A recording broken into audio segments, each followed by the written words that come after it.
ఒక్కసారి ఈ డబ్బా చూడండి, ఇది ఇంగువ కదా, మీరు కూడా చాలా వరకు యూజ్ చేస్తుంటారు దీన్ని. మామూలుగా అయితే మనం పైన హోల్ చేసుకొని దీన్ని వాడతాం కదా, ఇది కొత్తగానే తీసుకొని కూడా 1 వీక్ 2 వీక్స్ అవుతుంది అంతే. మామూలుగా ఎప్పుడైనా సరే మనం ఇట్లా హోల్ పెట్టేసుకొని దీన్ని ఇట్లా ఇట్లా వేసుకుంటాం, పొడి పడుతుంది వాడేసుకుంటాం. కానీ ఒక్కసారి దీన్ని ఓపెన్ చేసి చూడండి, ఓపెన్ చేయొస్తారి,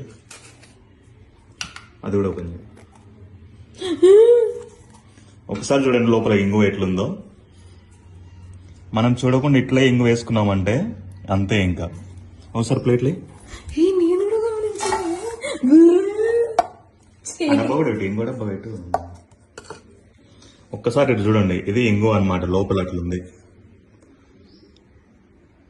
ఇది మరి పాతది కూడా కాదు, ఎక్స్పైరీ కూడా కాదు డేటు, అట్లే ఉంది. లోపల ఇట్లా గడ్డలు కట్టిపోయింది మొత్తం. సో జాగ్రత్త, మీరు కూడా ఎప్పుడైనా ఇంగువ యూజ్ చేసేటప్పుడు కొంచెం దానికి ఓన్లీ హోల్ పెట్టుకోకుండా